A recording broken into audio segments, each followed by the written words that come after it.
property from a couple, then sold it the same day at a $45,000 profit. Well, Harcourts Queensland has now terminated his franchise. James Thomas reports. Look at that camera, because you're about to have 1 million or more viewers, knowing what a low-life mongrel bastard you are. That's incorrect. As the principal of Harcourts Real Estate in Bundaberg, Ben Gough typically assessed himself in more glowing terms. I have always put my clients first and built strong relationships within the community. That's not what the community told us. He's a maggot. He's a thug. He's just not a nice person. I hope he rots in hell, personally. Really? Yep. Why? Well, it's taken $45,000 off me, my husband and my 4 kids. When we first met Kylie and Ricky Batchelor, they told us Ben Gough had duped them. As the auctioneer of their property and the owner of Harcourts Bundaberg, he was meant to sell their property, get them the best price. Instead, he bought it cheaply himself. He bought it for $252,000, knowing full well he had a buyer at $297,000. He sold it the same day that he bought it and put $45,000 in his pocket. I've been interviewed from fair trading and I've been cleared. Ben Gough has not been cleared by fair trading. The Minister for Fair Trading, Peter Lawler, told us at no stage had his department exonerated Mr Gough. The only support Ben really had was his boss at Harcourts, CEO Aaron Brooks. After our first story, Aaron said Ben's actions were by the book.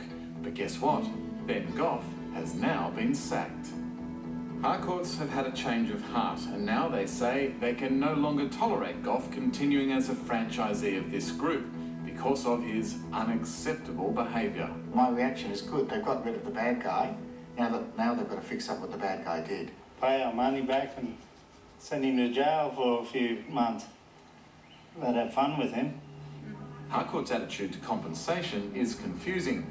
On the 6th of October, Aaron Brooks talks of achieving a satisfactory solution. Next day, he says he would not undertake to pay any compensation, as this is the personal responsibility of Ben Gough. Getting rid of the bad player doesn't abdicate them of responsibility, because the bad player was wearing your jersey and you had your name on his jersey. People go to him because of your name. Neil Jetman suspects Harcourts are distancing themselves from responsibility for Gough's actions for fear of further financial claims, more victims. That is, if they'll speak out. They're scared of him because he's a kickboxer. Are you a fighter? Am I a fighter? No, I'm not a fighter. These are pictures of Ben Gough as a state champion kickboxer. And these are photos of Campbell Hill after allegedly being hit by Ben Gough in a nightclub. What I was told was that Gough knocked me out. Doctors told Campbell he was lucky to live. His injuries were horrific. In court, Gough was acquitted. He's not on the Christmas list. He's a rip-off man, that's all he is, a grub. By speaking out, Big Benny Gough has lost his franchise. But will his victims ever get their money? I have 5 words for Harcourts. Give the money back now.